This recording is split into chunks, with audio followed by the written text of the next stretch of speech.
அனைவருக்கும் வணக்கம். கன்னிராசிக்காரர்களுக்கு இந்த வாரத்தில் எதில் யோகம் நிறைந்தவையாக அமைய போகிறது? இந்த மாதத்தின் 2ஆம் வாரமாக இருக்கக்கூடிய இந்த வாரத்தில் யோகம் நிறைந்த விஷயங்களாக எந்தெந்த வாய்ப்புகளை கிரகநிலைகள் கன்னிராசிக்காரர்களுக்கு உருவாக்க கொடுக்கின்றன, அதே சமயம் இதில் சோதனை என்று சொல்லக்கூடிய வகையில் எந்தெந்த நிகழ்வுகளை இந்த தருணத்தில் ஏற்படுத்தி கொடுக்க போகிறது என்பதை சற்று ஆராய்ந்து பார்க்கும் போது மிகப்பெரிய மாற்றத்தை கன்னிராசிக்காரர்களுக்கு எந்த கிரகம் ஏற்படுத்தி கொடுக்கிறது, அதனால் வாழ்க்கை மாறும் என்று சொல்லக்கூடிய வகையில் எந்த நிகழ்வு அமைகிறது என்று பார்த்தால் சனி முழுமையாக சப்தமத்தில் அமர்கிறார். அதே வேளையில் சுக்கிரனும் சப்தமத்தில் உச்சம் பெற்றிருக்கிறார். எனவே மிகப்பெரிய அளவிலான மாற்றம் நிச்சயமாக உண்டு. அதோடு மட்டுமல்லாது கன்னிராசிக்காரர்களுக்கு நவகிரகம் என்று சொல்லக்கூடிய 9 கிரகநிலைகளுமே ஒரே நேரத்தில் சிறப்பாக வலம் வருமா என்று கேட்டால் நிச்சயமாக இல்லை.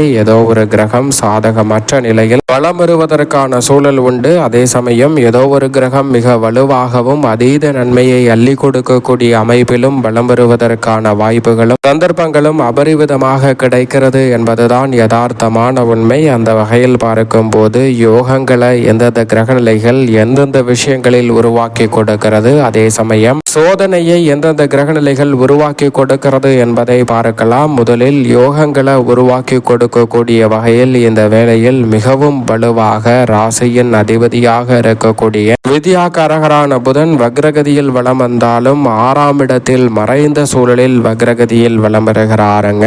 அவர் சூரியன் மற்றும் செவ்வாய், ராகு என பல கிரகநிலைகளுடன் இணைந்து வலம் வருகிறார். யோகஸ்தானத்தை பல கிரகநிலைகள் வலுப்படுத்தக்கூடிய இந்த வேளையில் மறைமுகமாக இருக்கக்கூடிய பிரச்சனைகள் தொல்லைகள் விலகும். எடுத்தோம் கவிர்த்தோம் என்று உணர்ச்சி வசப்பட்டு சில பணிகளை மேற்கொண்டு வந்த சூழலில் உணர்ச்சி வசத்திற்கு இடம் கொடாமல் பல பணிகளை சிறப்பாகவும் செம்மையாகவும் செய்து முடிக்கக்கூடிய நல்ல வாய்ப்பும் சந்தர்ப்பமும் இந்த தருணத்தில் கன்னிராசிக்காரர்களாகிய உங்களை தேடி வருகிறது. மிக பெரிய அளவிலான காரிய தடை, நெருக்கடி, சிக்கல், சிரமம் என்று சொல்லப்பட்ட பல நிகழ்வுகளை தவிடுபடியாக்கி முன்னேற்றம் நிறைந்தவையாக மாற்றிக்கொள்ளக்கூடிய சந்தர்ப்பத்தை ராசியின் அதிபதியாக இருக்கக்கூடிய புத்தியாகாரகரான புதன் இந்த தருணத்தில் கன்னிராசிக்காரர்களுக்கு உறுதியாகவே மாற்றி கொடுக்கிறார். எனவே தவறவிடாமல் இந்த தருணத்தை சரியான முறையில் திட்டமிட்டு நுட்பமாக பயன்படுத்தி கொள்ளுங்கள்.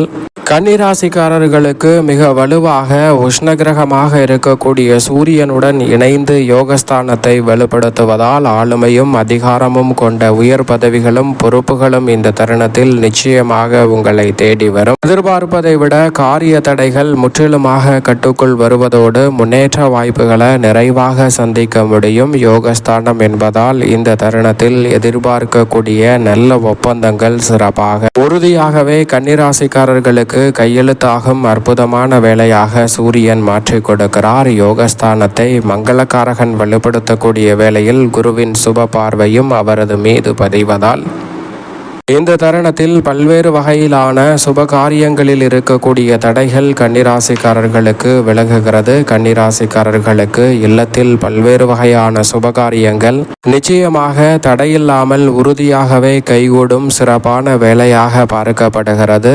எடுத்தோம் கவிர்த்தோம் என்று பணிகளை மேற்கொள்ளாமல் திட்டமிட்டு சிறப்பாக செய்து முடிக்கக்கூடிய அருமையான தருணமாக இந்த வேலையை செவ்வாய் மாற்றி கொடுக்க போகிறாருங்க. மிக பெரிய அளவில் நெருக்கடி, தடை தாமதம், சிக்கல் என்று நினைத்த பல காரியங்களை சரியாக செய்து முடிக்கக்கூடிய நல்ல வாய்ப்பும் சந்தர்ப்பமும் இந்த தருணத்தில் தடையில்லாமல் உங்களை தேடி வருகிறது. அதோடு மட்டுமல்லாது குரு பார்வை வலுவாக கிடைப்பதால் கடைசி நேரத்தில் கூட நன்மை நிறைந்த யோகம் நிறைந்த வகையில் பல எதிர்பார்ப்புகள் இந்த தருணத்தில் உறுதியாகவே கன்னிராசிக்காரர்களுக்கு மங்களகாரகரான செவ்வாயின் அருளால் நிச்சயமாக கைகூடும். அதே போன்று நிழல் கிரகமான ராகுவை போல் கொடுப்பார் இல்லை என்று சொல்லக்கூடிய வகையில் நிழல் கிரகமான ராகுவும் யோகஸ்தானத்தை வலுப்படுத்தக்கூடிய இந்த தருணத்தில் பல நல்ல வாய்ப்புகள் தொழில், வியாபாரம், உத்தியோக ரீதியான பணிகளில் தடையில்லாமல் விரைவாக சந்திக்கக்கூடிய நல்ல சந்தர்ப்பத்தை இந்த தருணத்தில் நிச்சயமாக ஏற்படுத்தி கொடுக்க போகிறது. எனவே பல வகையான நெருக்கடிகள் விலகி சிறப்பான முன்னேற்றம் நிச்சயம் கன்னிராசிக்காரர்களுக்கு இந்த தருணத்தில் நிறைவாக கைகூடுவதற்கான நல்ல வாய்ப்பும் சந்தர்ப்பமும் கிடைக்க இருக்கிறது. அதோடு மட்டும் மட்டுமல்லாது கன்னிராசிக்காரர்களுக்கு இந்த தருணத்தில் சப்தமத்தில் சுக்கிரன் உச்சம் பெற்றிருக்கிறார்.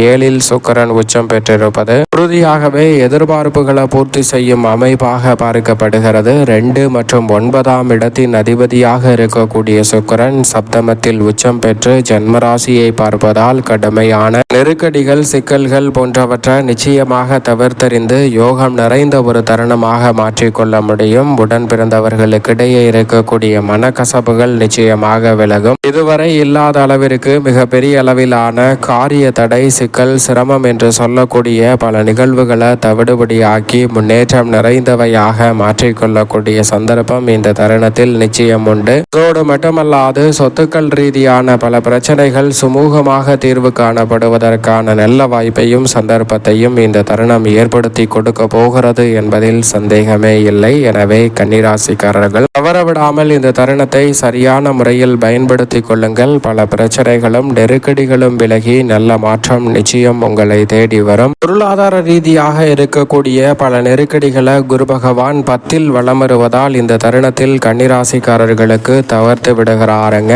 10ல் குரு பகவான் இருப்பதால் பல பிரச்சனைகள் நிச்சயமாக கட்டுக்குள் வரும். ஏனென்றால் வக்ரகதியில் 9ஆம் இடத்தை நோக்கி நகர்ந்து கொண்டிருக்கிறார். எனவே நீங்கள் எதிர்பார்ப்பதை விட சலுகைகள் இந்த தருணத்தில் நிச்சயமாக உண்டு. கொடுக்கல் வாங்கல் உள்ளிட்ட பல பிரச்சனைகளும் நீங்கி சிறப்பான வாய்ப்புகள் கிடைக்கிறது. அதோடு மட்டுமல்லாது குரு மங்கள யோகம் நிறைவாக கிடைப்பதால் பல மங்களகரமான காரியங்களை தடையில்லாமல் விரைவாகவும் சிறப்பாகவும் செய்து முடிக்கக்கூடிய நல்ல அற்புதமான வாய்ப்புகளும் சந்தர்ப்பங்களும் இந்த தருணத்தில் உங்களை தேடி வருகிறது. எனவே மிக பெரிய அளவிலான நெருக்கடிகள் விலகி நிச்சயமாக கன்னிராசிக்காரர்களுடைய வாழ்வில் மகிழ்ச்சி நிச்சயம் உண்டு. ஆனால் அதே வேளையில் இந்த தருணத்தில் மிகவும் சாதகமற்ற அமைப்பில் சனி கட்டச்சனியாக அமர்ந்திருக்கிறாருங்க. சனி பகவான் உறுதியாகவே கன்னிராசிக்காரர்களுக்கு சிறப்பான அமைப்பில் இல்லை என்பதுதான் யதார்த்தமான உண்மை. ஏனென்றால் கன்னிராசிக்காரர்களை பொறுத்தவரைக்கும் 7ஆம் இடத்தில் சனி பகவான் அமர்வது பணிச்சுமை அதிகரிக்கலாம், குடும்ப பொறுப்புகள் அதிகரிக்கலாம், கண்டமாக திடீரென ஒரு மாற்றம் உங்களுடைய வாழ்க்கையை மாற்றக்கூடிய வகையில் மிக பெரிய அளவில் அமைவதற்கான சந்தர்ப்பத்தை சனி உருவாக்குகிறாருங்க. இதில் சோதனை என்று சொல்லக்கூடிய வகையில் தொழில் வியாபாரத்தில் திட்டமிட்டு எதையும் செய்து முடிக்க முடியாத ஒரு சூழல் ஏற்படலாம். எனவே கவனத்துடன் இருக்க வேண்டும். தேவையற்ற இடமாறுதல், தொழில் மாறுதல், உத்தியோக மாறுதல் என சில மாற்றங்கள் ஏற்படுவதற்கான சாத்தியக்கூறுகள் உண்டு. எனவே மாற்றங்களை அதிக கவனத்துடனும் விழிப்புணர்வுடனும் எதிர்கொள்ள வேண்டிய ஒரு சூழலாக உறுதியாகவே பார்க்கப்படுகிறது. இதில் சோதனை என்று சொல்லக்கூடிய விஷயங்களில் தேவையற்ற பண விரயங்கள் அதிகமாக ஏற்படுவதால் கடன் சார்ந்த தொல்லை இதில் சோதனை என்று அமையக்கூடிய சந்தர்ப்பத்தை உருவாக்குகிறது. எனவே கூடுதல் கவனத்துடன் கன்னிராசிக்காரர்கள் நிச்சயமாக செயல்பட்டாக வேண்டும் என்பதை சனி உறுதிப்படுத்துகிறார். அதே போன்று நிழல் கிரகமாக இருக்கக்கூடிய கேதுவும் வீண் விரயங்களை அதிகரிக்கக்கூடிய சந்தர்ப்பத்தை உருவாக்குகிறாருங்க. தேவையற்ற வீண் விரயங்கள் அதிகரிப்பதோடு மட்டுமல்லாது சுப விரயங்களாக மாற்றக்கூடிய முயற்சியிலும் நன்மை கிடைக்க இயலாத ஒரு அமைப்பாக தான் பார்க்கப்படுகிறது. எனவே எதிர்பார்ப்பதை விட அதிக விரயங்களை சந்திக்கக்கூடிய சூழல் கன்னிராசிக்காரர்களுக்கு உண்டு. எனவே கவனத்துடன் இந்த தருணத்தை அணுக வேண்டும். அதே சமயம் சந்திரன் 2, 3, 4 என பல இடங்களில் தேய்பிறை சந்திரனாக வலம் வருவதால் கன்னிராசிக்காரர்களுக்கு எதிர்மறையான சிந்தனைகள் அவ்வப்போது மனதில் தோன்றும். கற்பனையான பயமும் எதிர்காலத்தை பற்றிய அச்சமும் குழப்பமும் மேலோங்குவதற்கான சந்தர்ப்பம் உண்டு. எனவே கவனத்துடன் இருப்பது நல்லது. இதுபோன்ற விஷயங்களில் விழிப்புணர்வுடன் இருந்தால் பல சிரமங்களை தவிர்த்து நன்மை நிறைந்த ஒரு தருணமாக நிச்சயமாக மாற்றிக்கொள்ள முடியும். மேலும் இந்த தருணத்தை சாதகமாக மாற்றிக்கொள்ள வேண்டும் என்றால் உறுதியாகவே கன்னிராசிக்காரர்கள் இந்த வாரத்தில் ஏதேனும் ஒரு நாள் விரதம் இருந்து குலதெய்வ வழிபாட்டை மேற்கொள்ளுங்கள். குலதெய்வ வழிபாடு உங்களுடைய வாழ்வில் இருக்கக்கூடிய பல பிரச்சனைகளை விலக்கி கன்னிராசிக்காரர்களுடைய வாழ்வில் அபரிவிதமான வளர்ச்சியையும் முன்னேற்றத்தையும் உறுதியாகவே தடையில்லாமல் ஏற்படுத்தி கொடுக்கும் என்பதில் சந்தேகமே இல்லை.